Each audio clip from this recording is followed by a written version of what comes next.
Welcome back to another episode of Rock Boys Football. We have talked extensively about this USC program, what they've done in the transfer portal over the last couple of weeks. And primarily, our discussions have been around transfer portal targets, breaking down the commitments as they've come in. I kind of want to break down, in my mind, what USC's strategy has been in the transfer portal thus far and kind of highlighted by the new target they have in former Texas cornerback Terrance Brooks, who, when this news came across my timeline, I thought, does USC really need to be prioritizing another cornerback when you have John Humphreys, you have DeCarlos Nicholson, you have Jacoby Covington, Prophet Brown, you look at the nickel, say Jalen Smith, Greedy Vance. I think this cornerback room is much improved from what we saw in 2023. Do we need to go add another guy in Terence Brooks? I should probably shout out Marcellus Williams too, as a true freshman, a guy that looked phenomenal in the spring game. Want to talk about Terence Brooks, want to talk about why USC might be going after Terence Brooks.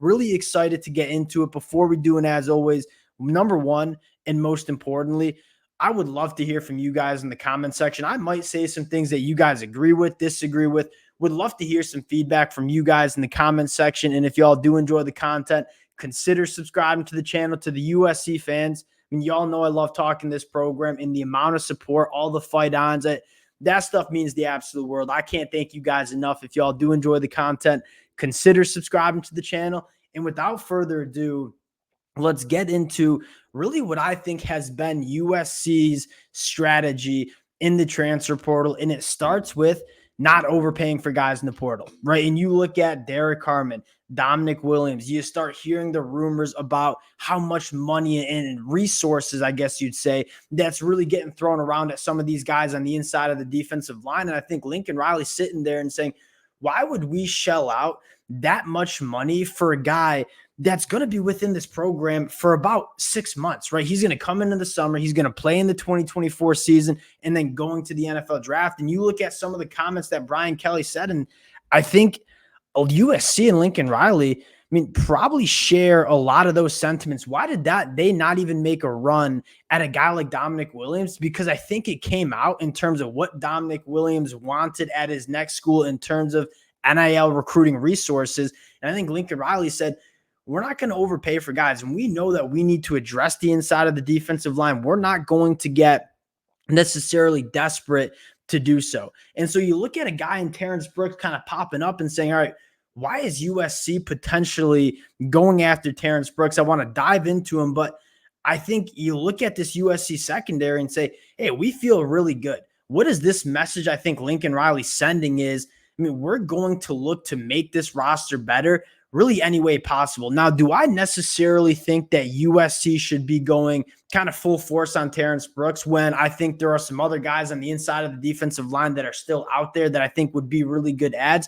No, probably not. But if Terence Brooks wants to give USC a look, it is certainly a good idea for USC to kick the tires. You look at Terence Brooks last year, I think Terence Brooks, who's only going into year 3 of his college football career, represents a ton of upside. Many of you guys know I'm a Michigan fan. Terence Brooks also going to take a visit to Michigan. I would love to have him in Ann Arbor.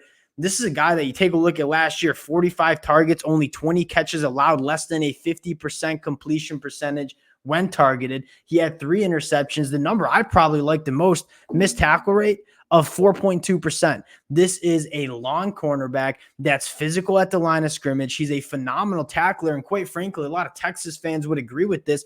The best football is in front of Terence Brooks. This is a guy that I think has first-round NFL draft caliber traits, and if he can figure it out, you're getting a really good cornerback in Terence Brooks. So you look, you look at Lincoln Riley and say, yeah, it makes sense to go after a guy like Terence Brooks because he's going to make this roster better for USC. Now, my personal opinion is, all right, we're going to give Terence Brooks a look because he wants to give USC a look. And you don't really say no to a guy like Terence Brooks. That being said, if we think of the recruiting resources, NIL, time, and effort as kind of a finite source, there's only so much of it that you can give. Should USC be putting their resources towards a guy like Terence Brooks? I would probably say not, because I think you trust what you've done in the portal so far with John Humphreys and DeCarlos Nicholson. I think you trust guys like Prophet Brown, Jacoby Covington, Marcellus Williams to kind of probably get developed a lot better than you would have gotten developed last year. I mean, I trust Dan Lynn, Doug Belk in terms of what they can do with guys in the secondary. I mean, I'd still be taking a look at some other names. And obviously, we talked about Brandon Lane, decommitted from Michigan State. This is one of those guys that I would be going after pretty hard. I think he is kind of the ideal body that you're looking for on the inside of the defensive line. There are a lot of Power 5 programs that are going after Brandon Lane. He was committed to Michigan State. It sounds like USC, LSU, and Colorado are probably the 3 teams to watch in this recruitment. This is probably where I would be focusing if I'm USC and Lincoln Riley, because I look at that cornerback room and it kind of goes back to how the transfer portal should be used and say, I mean, you should be using the transfer portal to fill in the cracks of this roster. I look at the cornerback room and say, there's no crack there. I like the personnel that they have. They got some youth in there. They have some experience in there, but most of all, they have talent and depth. So should we be going after a guy like Terrance Brooks where that's really not a crack in the roster? I think that you should be using the portal to fill in the cracks of this roster. And really one of the last remaining cracks that you have for USC going into the Big Ten in 2024 is on the inside of the defensive line. Brandon Lane would certainly be a guy that I'd be going after. And then the other name, Gavin Mayer, we talked about a little bit the other day. This is a guy that at 6'4", 280, a lot of people will write off and say, we need a bigger body. You turn on the film with Gavin Mayer, you go back to the Texas game in 2023. I thought he played phenomenal football against one of the better offensive lines that you'll see in the country in the Texas Longhorns. I look at what USC should be doing in the next couple of days and weeks and say, yes, Terrance Brooks, we're going to give him a look because he's a really good football player that unquestionably is going to make this team better. But if we think that we have a finite amount of resources, those resources should be going after the cracks in your roster. And I think the obvious crack that we have heading into 2024 is on the inside of the defensive line. I think Brandon Lane, Gavin Mayer should be a priority. And USC fans might disagree. And if Terrance Brooks commits to USC, we're getting on breaking down that commitment because I am a massive fan of Terrance Brooks. But what would make this USC team better heading into 2024?